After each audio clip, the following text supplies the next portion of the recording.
진저영어. 안녕하세요, 진저입니다. 저는 1981년생이고요. 한국 나이로 38살입니다. 중학교 1학년 때 ABC를 처음 배웠고 이후 중고등학교 6년 동안 학교 공부를 성실히 했습니다. 고등학교를 졸업한 후 딱히 영어를 쓸 기회가 없어서 영어 공부하는 담 쌓고 살았고요. 그리고 2003년에 대학 후배를 따라 호주로 워킹홀리데이를 가면서 큰 충격에 빠지게 됩니다. 그때 제 나이가 23살이었어요. 전 호주 사람들이 하는 말을 하나도 들을 수가 없었고 영어 울렁증이 심해서 말도 제대로 못하고 힘들어서 맨날 울었어요. 하지만 곧 정신을 차리고 호주에서 1년을 치열하게 보낸 후에 한국에 돌아와서 대학교를 졸업하고 어쩌다 보니 영어 교육계에 발을 들이게 되었습니다. 10년 전 28살의 저는 LG전자에서 연구원들에게 영어를 가르치고 있었고 모 전화영어 업체에서도 일을 하고 있었습니다. 당시 저는 잘 나가는 영어 강사였고 제가 영어를 잘한다고 생각했어요. 하지만 지금 생각해보면 우물안 개구리였던 것 같습니다. 38살의 제가 28살의 저에게 영어 조언을 해줄 수 있다면 저는 이런 말을 하겠습니다. 첫 번째, 발음으로 그 사람의 영어 실력을 판단하지 말아라. 당시 저는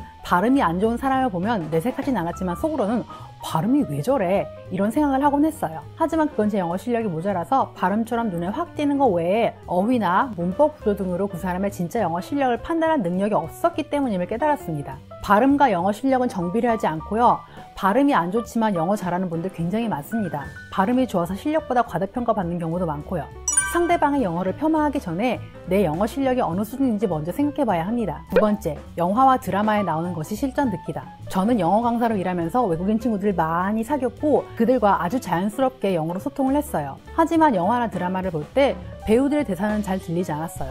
나는 원어민 친구들이랑 대화하는데 아무런 문제가 없는데 왜 안 들리지? 라고 생각했지만 그냥 배우들이 이상한 거라고 여겼어요. 근데 지금 생각해보니까 제 원어민 친구들이 저를 배려해 준 거였어요. 미국에 이민을 왔을 때 영화나 드라마의 대사가 잘 안 들려서 영어 자막을 켜봤는데 그렇게 한 몇 년 하니까 지금은 자막 없이도 아주 잘 들리게 됐어요. 영화나 드라마를 영어 자막으로 볼 때 자신의 독해 수준보다 너무 높은 걸 고르지 마시고 만약에 초급이라면 아이들이 보는 프로그램을 고르는 것도 괜찮아요. 세 번째, 영어 공부는 장기적으로 봐야 한다. 저는 매일매일 영어를 써야 하는 환경에 놓여 있었기 때문에 영어 실력도 꾸준히 늘었어요. 어제 혹은 지난달에 나와 비교해보면 별 차이가 없는 것 같지만 1년 혹은 5년 전에 나와 비교해보면 어떤가요? 공부를 꾸준히 했다면 분명 그때보다는 조금이라도 나아져 있을 거예요.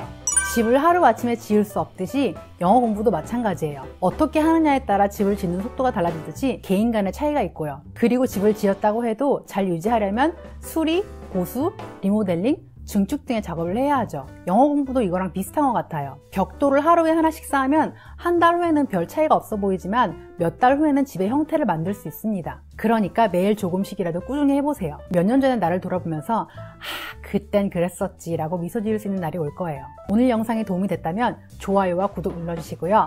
알람 켜두는 것도 잊지 마세요. 그럼 여러분 행복한 하루 되세요. 안녕.